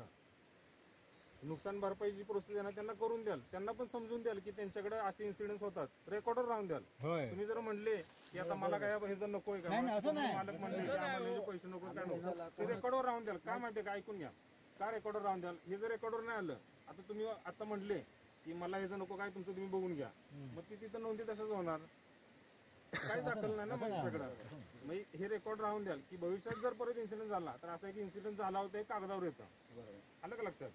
तुम्ही आता हे टाळलं तर पुढच्या गोष्टी तुम्हाला दाखवताना कागदावर काहीच नसणार. म्हणजे थोडक्यात एखादी तक्रार तुम्ही दिली, थोडक्यात सांगतो उदाहरण, एखादी तक्रार देण्यासाठी पोलिसांना आधी तुमचं अपघात मिटलं, तुम्ही निघून जाता, काय दाखल होत नाही. पण ती जर तक्रार दाखल असली तर भविष्यामध्ये तर सांगता येतं की ही अशाची तक्रार इथं दाखल होत नाही, कागदावर येतं ना ते. त्यामुळे ह्या गोष्टी पण टाळू नका. आणि जी काही शासनाकडून प्रोसेस नुसार नुकसान भरपाई मिळते ती घ्या, आम्ही टाळू नका. त्याला आमचा विरोधच नाही. फक्त आमचं काय होतं, एखादा माणूस कामच एकदम लेझीपणाचं आहे. हे रेकॉर्डर काय घ्या, आज बैल मेलेला आहे, भविष्यात आपल्याला सांगता येते की हा इन्सिडेंट ते सांगतोय. भविष्यामध्ये ज्यावेळी यांच्याकडे रेकॉर्ड असेल ना, तुमच्याकडे पण रेकॉर्ड असेल ना, पंचनामे केलेले, तुम्ही रेकॉर्ड मागणारच ना, तुमचे जाबजाबा होणार, तुम्हाला नुकसान भरपाई येणार, त्याचं पण रेकॉर्ड असणार. भविष्यामध्ये जर इन्सिडेंट होणार असेल तर आता सांगू शकतो की बाबा इथं जर माणूस असता त्यावेळी तर तो मेला असता. प्राणी मेला म्हणून काय झालं, माणूस त्याची पण काहीतरी किंमत आहे ना, हे रेकॉर्डर राहून द्याल. अलग लक्षात तुमच्या, टाळू नका त्या गोष्टी. आणि जे शासनाकडून नुकसान भरपाई मिळणार आहे शासकीय तरतुदीनुसार ती मिळणारच. तो मुद्दा राहिला वेगळा, मागासचा जो मुद्दा राहिला वेगळा, आपला मुद्दा वेगळा झाला म्हणून पहिली चर्चा केली, नंतर हे तुम्हाला सांगितलं. हे त्यांना त्यांची प्रोसेस करून द्याल आणि जे तुमचे बाकीचे मुद्दे आहेत त्याचं जे काय आहे ती प्रोसेस फॉलो करून तुम्हाला लेखी देत आहेत. 8 दिवस 10 दिवस 15 दिवस जे काही ते नाही 15 दिवसानंतर नाही झालं तर तेच नंतर आम्ही काय सांगितलं करायचं त्यांना. पर्याय हा, आम्हाला सांगा आता ऐकून घ्या. भोगलेलं आहे ऐका, तुम्ही मगाशी ऐकलं नाही मी काय सांगितलं ते. मी काय सांगितलं ऐकलं का तुम्ही मगाशी? हा पत्रव्यवहार केल्यानंतर फॉलोअप घेणं तुमचं काम आहे. MSCB वाल्यांचे जे इथले जबाबदार अधिकारी आहेत त्यांचं काम आहे. मी डेप्युटी इंजिनियरकडे पाठवले, त्याच्याकडून आलं नाही. ही जबाबदारी पब्लिकची नाही. सावंतवाडी येथील महादेवाचे भाटले परिसरात सामाजिक कार्यकर्ते आणि सावंतवाडी तालुका पत्रकार संघाचे सदस्य नरेंद्र देशपांडे यांच्या निवासस्थानातील परसबागेत यावर्षी अनोखा आणि दुर्मिळ योगायोग जुळून आलाय. त्यांच्या बागेत एकाच वेळी तब्बल 15 ब्रह्मकमळ फुलली आहेत. एरवी क्वचितच दिसणारे हे पवित्र आणि सुंदर फूल एकाच वेळी इतक्या मोठ्या संख्येनं बहरल्यानं परिसरात आश्चर्य व्यक्त होत आहे. नरेंद्र देशपांडे यांनी या विलोभनीय दृश्याचे फोटो आपल्या कॅमेऱ्यात कैद केले. ब्रह्मकमळाचं एकाच वेळी फुलणं हा निसर्गाचा अद्भुत चमत्कार मानला जातो आणि देशपांडे यांच्या बागेतील हा अनोखा नजारा सध्या सर्वांचं लक्ष वेधून घेतोय.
सिंधुदुर्गमध्ये अधूनमधून पावसाचा जोर वाढत असून धरणाच्या पाणलोट क्षेत्रामध्ये सुद्धा मोठ्या प्रमाणात वाढ होताना पाहायला मिळते. कणकवली तालुक्यातील हरकुळ येथील लघु मध्यम पाटबंधारे प्रकल्प ओव्हरफ्लो वाहताना पाहायला मिळतोय. जिल्ह्यातील 8 लघु पाटबंधारे प्रकल्प 100% क्षमतेनं भरलं असून त्यातूनही पाण्याचा विसर्ग होतोय. सिंधुदुर्ग आणि गोव्याला पाणी पुरवठा करणारा आंतरराज्य तिलारी प्रकल्पातून पाण्याचा विसर्ग होतोय.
मालवण मेढा येथील समुद्रात मासेमारी नौका पलटी होऊन समुद्रात पडून बेपत्ता झालेल्या जितेश वाघ या मच्छीमाराचा मृतदेह दांडी श्रीकृष्ण मंदिर लगतच्या किनाऱ्यावर आढळून आलाय.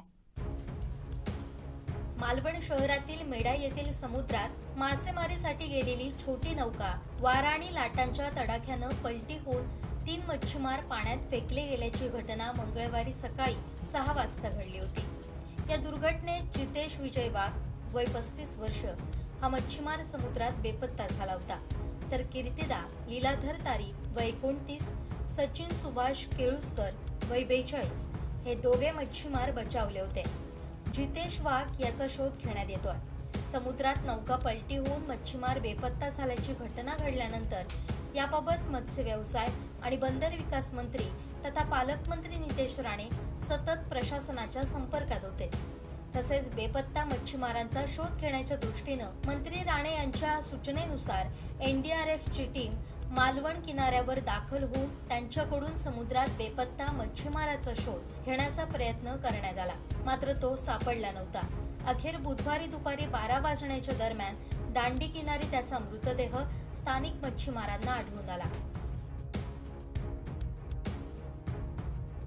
किंजवडे खालचीवाडी ते बाईतवाडी कदमवाडी जोडणारा अन्नपूर्णा नदीवरील साकव कोसळलाय, त्यामुळे 2 वाडींचा संपर्क तुटलाय. वाडीतील लोकांना नदीमधूनच जीवघेणा प्रवास करावा लागत असून गेली 10 वर्ष नादुरुस्त असलेला हा साकव अखेर कोसळलाय. किंजवडे खालचीवाडी ते बाईतवाडी कदमवाडी जोडणारा अन्नपूर्णा नदीवरील हा साकव गेली 10 वर्ष नादुरुस्त अवस्थेत आहे. वारा आणि मुसळधार पावसामुळे अखेर तो कोसळलाय. त्यामुळे किंजवडे खालचीवाडी ते बाईतवाडी कदमवाडी या 2 वाडींचा संपर्क तुटलाय.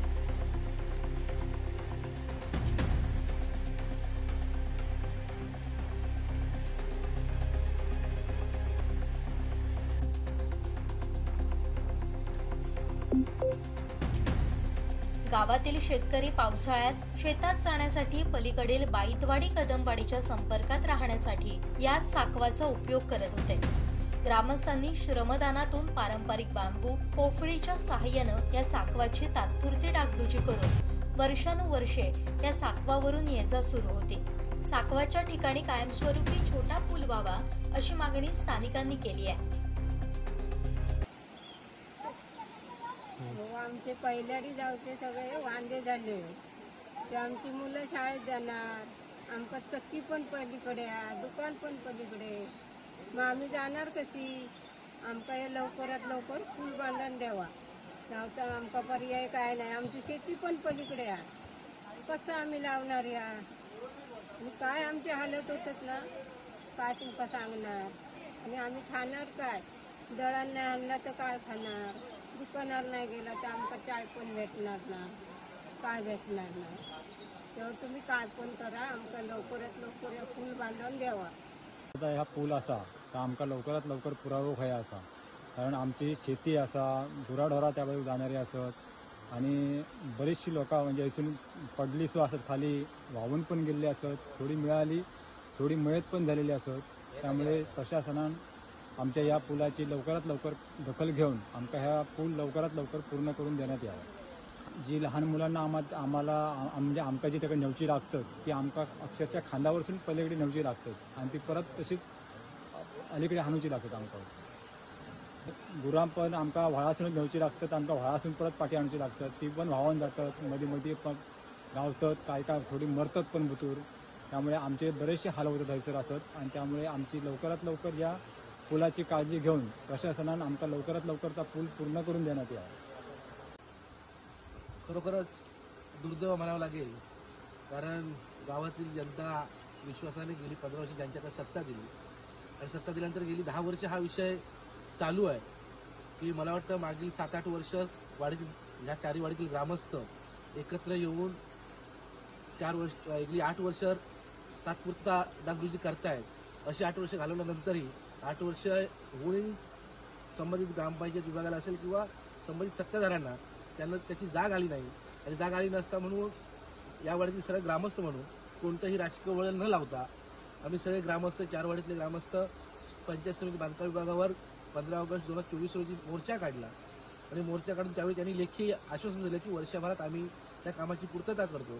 पण वर्ष होऊनही आज शेवटी आमच्या दोन्ही वाडीचे ग्रामस्थ त्या ठिकाणी तात्पुरती डागडुजी पावसाच्या पलीकडे अलीकडे आणि पलीकडे शेती आहे आणि या शेतीसाठी त्या आमच्या 2 वाडीतली ग्रामस्थ डागडुजी करत होते आणि सुदैवाने काम सुरू असतानाच डागडुजीचं सुदैवाने तो अपघात मोठा होणार टळला. त्याचवेळी तो साकव परवा कोसळला. या ठिकाणी पलीकडे असलेली शेती त्या साईडची माणसं जात असताना लहान मुलं सोबत होती आणि मुलासोबत असताना त्या ठिकाणी मोठा अपघात सुदैवाने तो टळला आणि तो जर अपघात झाला असता तर याची जबाबदारी कोणी घेतली असती, हाही एक मोठा प्रश्न आहे. त्यामुळे आमची विनंती आहे या वाडीतील ग्रामस्थ म्हणून की हा साखव कोणताही राजकीय मतभेद न ठेवता किंवा राजकीय द्वेष न पाहता यात राजकारण न करता हा साखव, लोकांची मागणी आहे की या ठिकाणी हा 30-35 वर्षापूर्वी झालेला साखव आणि आताची सध्याची गावची परिस्थिती पाहता अलीकडे पलीकडे वाहन जावं असं साखव व्हावं अशी लोकांची मागणी आहे आणि त्या लोकांच्या मागणीचा विचार करून या ठिकाणी काम हवं एवढीच या ठिकाणी मी इच्छा व्यक्त करतो.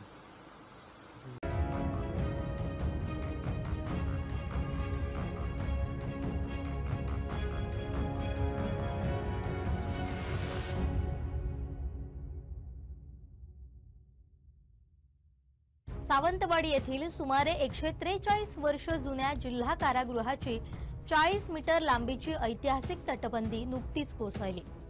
यामुळे या ऐतिहासिक वास्तूच्या संवर्धनाबद्दल आणि सुरक्षिततेबद्दल गंभीर प्रश्न निर्माण झालाय. अशा जुन्या आणि ऐतिहासिक वास्तूंचे परीक्षण न करताच तटबंदी वाढवण्याची शिफारस कोणी केली हा आता कळीचा मुद्दा बनलाय. तसंच बांधकामच्या विशेष पथकानं घटनास्थळी दाखल होत दगडांच्या जॉईंटमधील माती ठिसूळ होऊन त्यात पावसाचं पाणी गेल्यानं ही भिंत कोसळल्याचा प्राथमिक अंदाज वर्तवलाय. त्यामुळे ही तटबंदी कोसळण्यास नेमका जबाबदार कोण हा सवाल उपस्थित केला जातोय. कारागृहाची ही भिंत सुमारे 143 वर्षांपूर्वी उभारण्यात आली होती. संस्थानकालीन या ऐतिहासिक वास्तूचे जतन आणि संवर्धन होणं आवश्यक होतं. तिची क्षमता जाणून घेतल्यानंतरच संरक्षक भिंतीची उंची वाढवणं योग्य ठरलं असतं. मात्र याकडे दुर्लक्ष झाल्याचं प्राथमिक चौकशीत समोर आलंय. आता सार्वजनिक बांधकाम विभाग या घटनेसाठी कोणाला जबाब धरतो हे महत्त्वाचं ठरणार आहे. भिंत कोसळल्यानंतर या कारागृहाच्या बांधकामाचं स्ट्रक्चरल ऑडिट करण्यासाठी एक विशेष पथक पालकमंत्री नितेश राणे यांच्या आदेशानुसार घटनास्थळी दाखल झालं. कारागृहाच्या बांधकामासाठी वापरण्यात आलेल्या दगडांच्या जॉईंटमधील माती ठिसूळ होऊन त्यात पावसाचं पाणी गेल्यानं ही भिंत कोसळली असा प्रथमदर्शनी अंदाज त्यांनी व्यक्त केलाय. दरम्यान या घटनेला सार्वजनिक बांधकाम विभाग जबाबदार असल्याचं अनेकांचं म्हणणं आहे. सुमारे 143 वर्षांपूर्वीच्या या इमारतीच्या तटबंदीच्या भिंतीवर अलीकडेच सार्वजनिक बांधकाम विभागानं वाढीव 4.5 फुटाचं दगडी बांधकाम केलं होतं. यासाठी सुमारे 32 लाख रुपये खर्च घातले होते. त्यामुळे या वाढीव बांधकामाचं वजन न पेलवल्यामुळेच संरक्षक भिंत कोसळली असा आरोप होतोय.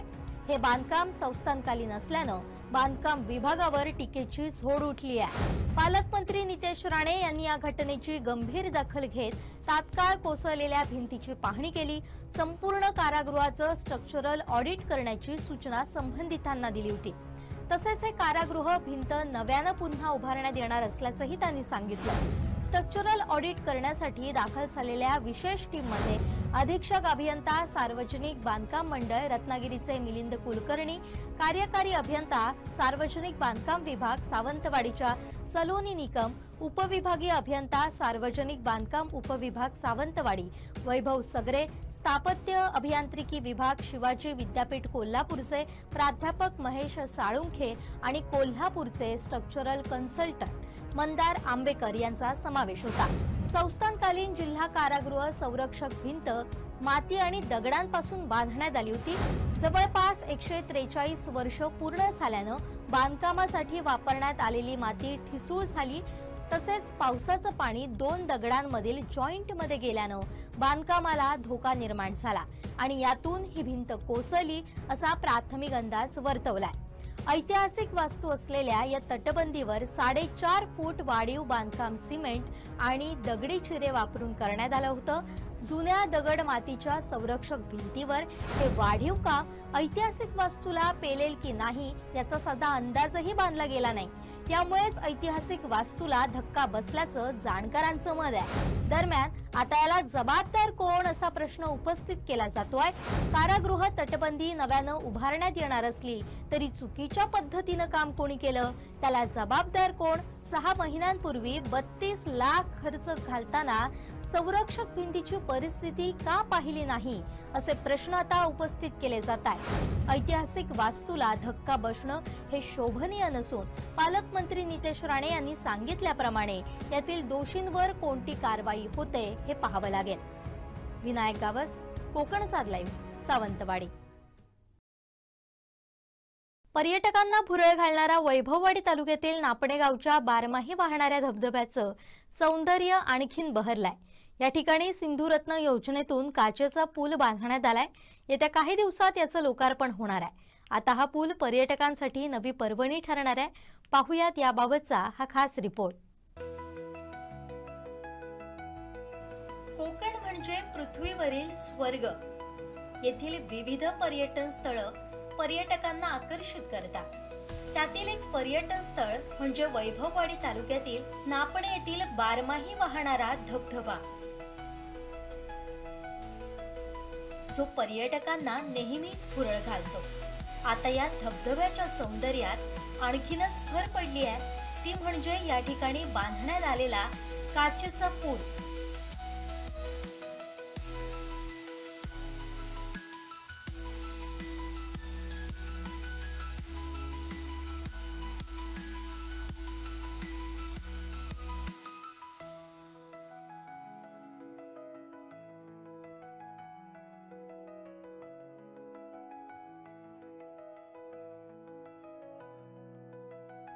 जो महाराष्ट्रातील धबधब्यांवरील पहिलाच काचेचा पूल ठरलाय.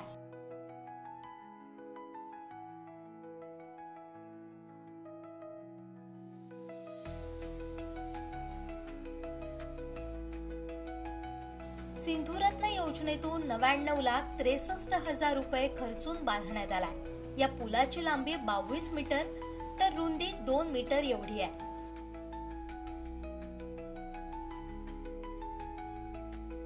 एकाच वेळी 25 ते 30 पर्यटक या पुलावर उभे राहू शकतात.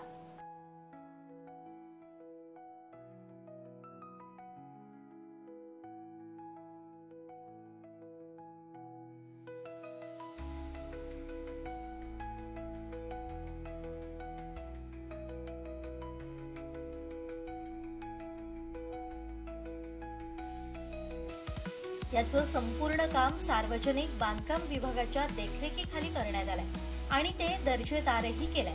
आता इथं येणाऱ्या पर्यटकांसाठी थेट वरून धबधबा न्याहाळता येणार आहे. तसेच धबधब्याचे तुषार अंगावर झेलता येणार आहे.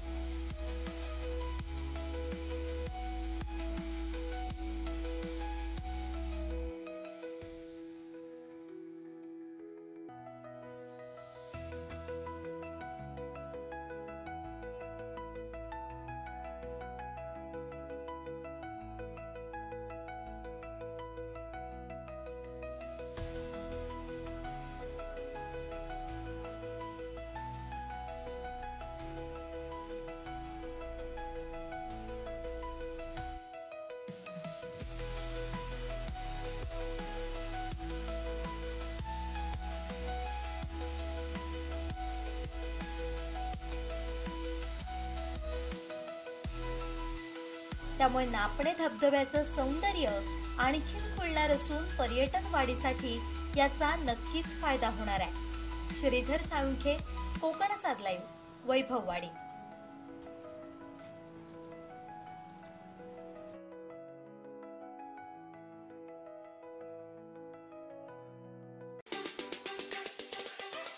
नमस्कार. रोटरी क्लब ऑफ कुडाळचा वार्षिक पदग्रहण कार्यक्रम 11 जुलै रोजी महालक्ष्मी हॉल कुडाळ या ठिकाणी सायंकाळी ठीक 7 वाजता संपन्न होणार आहे. या पदग्रहण सोहळ्याला इन्स्टॉलिंग ऑफिसर म्हणून PDG Rotarian Sangram Patil sir खास कोल्हापूरवरून या ठिकाणी येणार आहेत.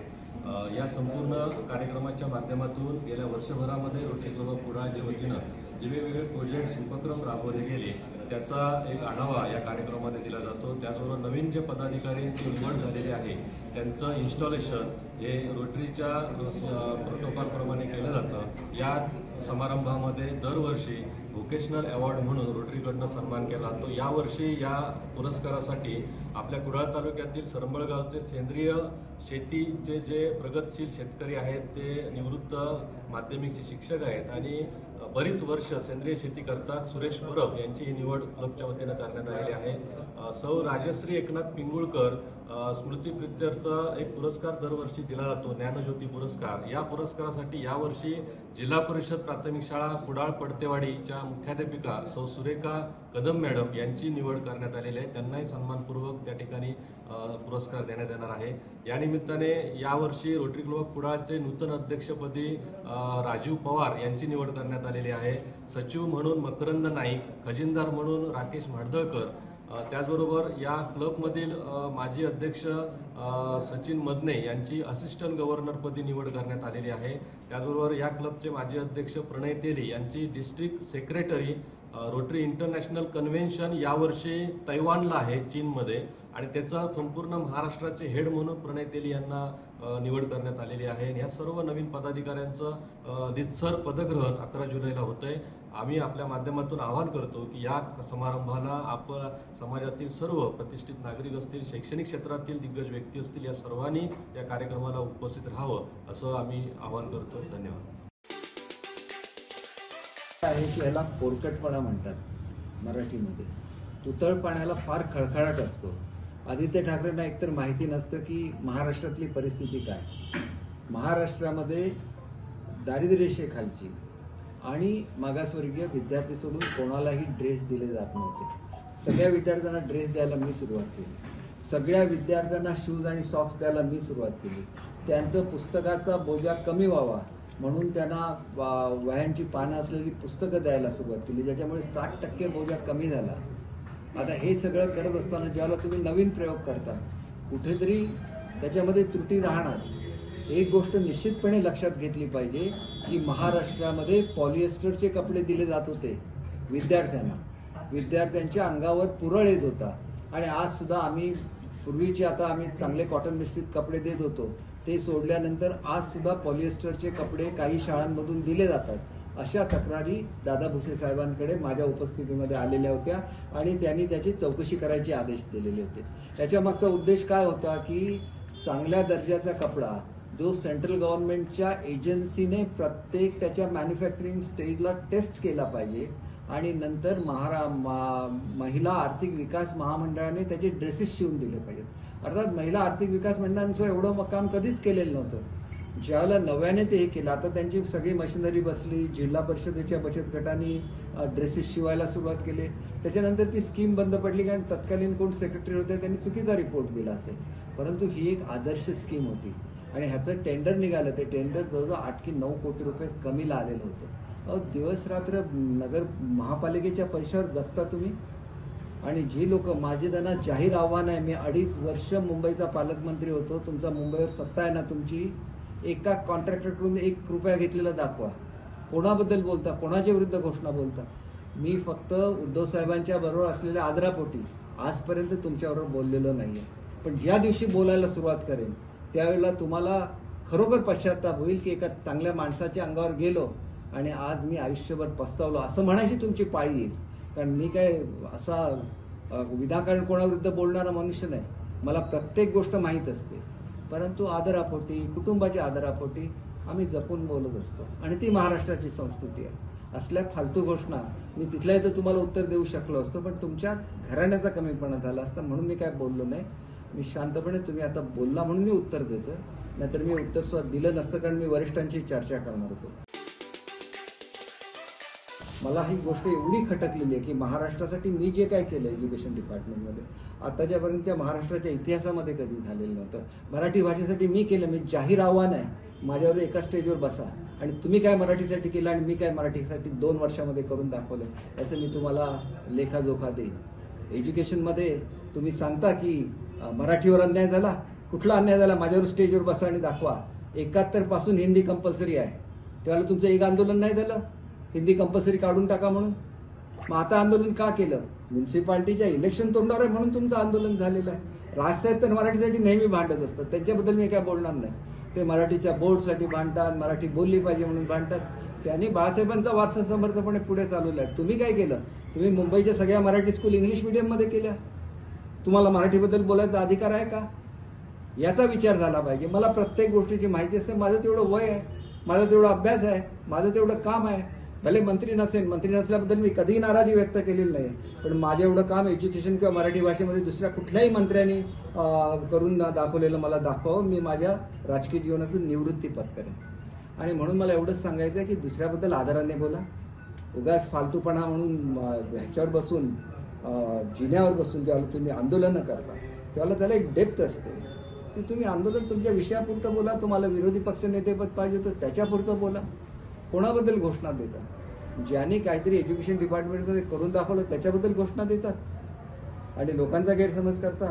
ते सहन करणारा मी मनुष्य नाही. मी मुख्यमंत्री साहेबांची अपॉइंटमेंट मागितलेली आहे, शिंदे साहेबांची अपॉइंटमेंट मागितलेली आहे की याच्यावर काय बोलायचं. नंतर मला बोलायचं, त्यांनी एकदा मोकळीक दिली तर मी सुद्धा बोलायला मोकळा आहे. मी कोणाला घाबरत नाही आणि घाबरलो असं तर एवढं मोठं राजकारण कधी आयुष्यात करूच शकलो नसतं.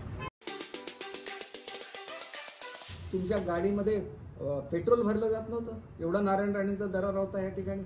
तुम्हाला हॉटेलमध्ये जागा दिली जात नव्हती. तुम्ही त्यावेळेला बाळासाहेब होते आणि बाळासाहेबांचा दरारा एवढा मोठा होता, संपूर्ण मुंबईवर बाळासाहेबांचं राज्य होतं. पण सिंधुदुर्गमध्ये त्यांच्या गाडीमध्ये पेट्रोल नाही, त्यांना ह्याच्यामध्ये गोव्यात जाऊन पेट्रोल भरायला लागत होतं. एका हॉटेलमध्ये त्यांना जागा मिळू शकली नाही. तिथं मी लढा दिला. तुम्ही काय केलं? यूज अँड थ्रो केलं ना.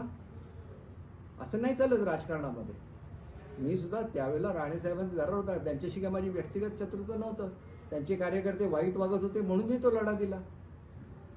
मग हे सगळं असताना तुमची हिंमत नाही झाली. तुमच्यापैकी कोणी येऊन इथं लढा नाही दिला आणि तुमचे अनेक आमदार निवडून आले, त्याचे सुद्धा त्यांनी माझ्याविरुद्ध स्टेटमेंट काढले. आज ते घरी बसले ना. माझी बांधिलकी माझ्या जिल्ह्याशी आहे, माझ्या तत्वांशी आहे. त्याला तुम्हाला उगाच हाक बांधण्याच्या भानगडीत पडू नका. मी स्वतःहून कोणाच्या अंगावर जात नाही आणि कोणी अंगावर आलं तर त्याला सोडत. शेवटी ठळक घडामोडी पुन्हा एकदा. प्रिया चव्हाण आत्महत्या, तिसरा संशयित ताब्यात. अखेर बेपत्ता मच्छीमाराचा मृतदेह सापडला. आणि नापणे धबधब्यावर काचेचा पूल. बातमीपत्रात वेळ झाली येथेच थांबण्याची. पाहत रहा कोकणचं नंबर 1 महा चॅनल कोकण साध लाईव्ह. धन्यवाद.